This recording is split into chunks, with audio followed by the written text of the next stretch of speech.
What does it really mean to be the light of the world? It's the famous phrase, right? But how does a massive divine concept like that actually translate into, well, human action? Today, we're going to dig into that very question by looking at two really different sources that try to connect those dots. So our sources for this are, on one hand, a college magazine from 1986 that's all about the Gospel of John, and on the other, a modern blog post by the author Max Lucado. They're separated by decades, but they're both circling the same exact mystery. Who is this light of the world, and what does it actually mean to follow them? Let's see what these two perspectives can show us. Okay, so let's start with the source material for all of this, the Gospel of John. The 1986 magazine makes a really cool point that in Christian art, John's Gospel is often symbolized by an eagle. And you have to ask, why an eagle? Well, because an eagle has this incredible vision, and it's said to be the only creature that can look directly into the sun. And that is exactly what John's Gospel does. See, unlike the other Gospels that start with, a birth story, John just opens with this huge cosmic statement. It claims that Jesus wasn't just some guy in history, but he was the supreme, direct revelation of God himself, someone with an eternal origin. I mean, that is a bold theological claim right from the very first sentence. Now, to make this enormous idea understandable, John uses a very specific and honestly a very powerful term that becomes the key to the whole book. He introduces this concept of the logos, which gets translated as the word. And the absolute genius of choosing this word is how it speaks to two totally different cultures at the same time. For his Jewish audience, the word of God wasn't just a sound. It was a dynamic, creative force that had its own existence. But for a Greek audience, the logos was the grand principle of reason and order that governed the entire universe. So John, very brilliantly, uses this one term to build a bridge between two completely different worldviews. So this is it. This is the crucial point, the staggering declaration right here. John says this divine word, this creative force, this cosmic reason, it became flesh, a human being. It took on our existence and actually lived among us. This idea is what that 1986 magazine calls the new Shekinah. Now, in the Old Testament, the Shekinah was this awesome, visible presence of God, but it was kept hidden away, dwelling in a special tabernacle behind a thick veil. What John's Gospel argues is that in Jesus, the veil is gone. The divine presence isn't in a building anymore. It's a person, walking, talking, and dwelling visibly right there with humanity. Okay, so if this divine presence is now fully accessible and living among us, what does that actually look like in practice, right? How does it change the way people live their lives? This is where that old magazine gets incredibly practical.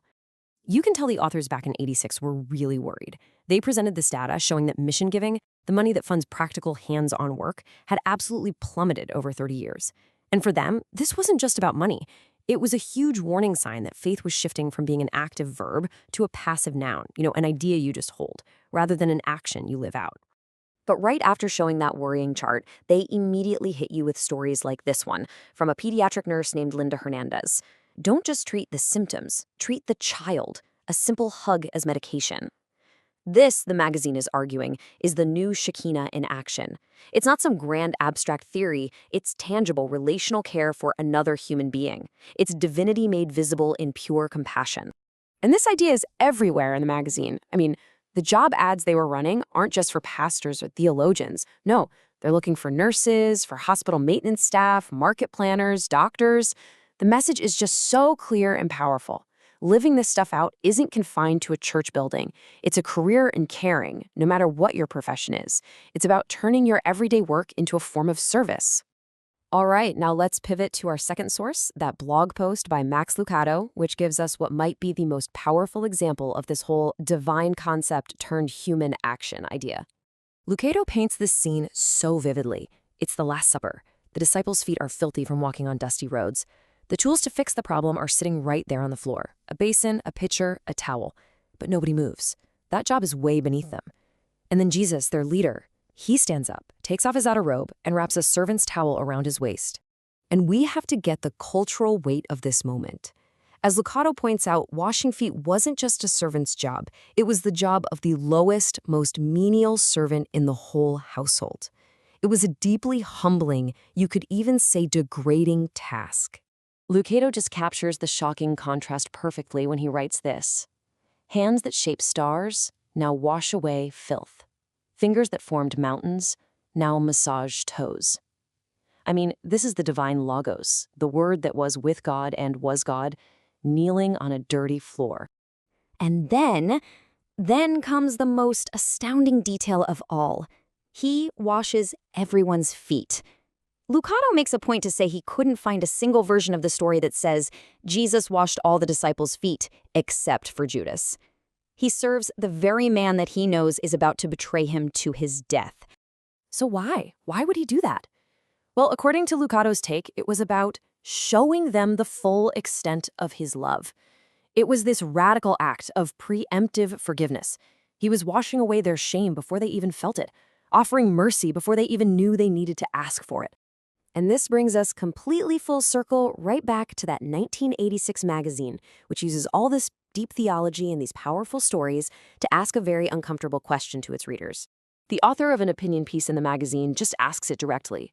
We read these stories and we think, oh, I would have acted differently. But what if this light of the world showed up today? How would we, the organized church, actually respond to a person like that? And the author lays out a truly provocative scenario. They suggest this figure would be heavily criticized for hanging out with people society calls disreputable, for breaking religious rules just to help someone out, for calling religious leaders hypocrites right to their faces, for choosing humble service over seeking power, and for being found more often on beaches or at parties or in hospitals than in a church building. The title of that 1986 opinion piece was Rejection, a Remote Reality. And that's really the final lingering question these sources leave us with. Is the idea that we might not recognize or welcome a divine light in our midst, is that something that only happened in the distant past? Or is it a challenge that's still very real right now?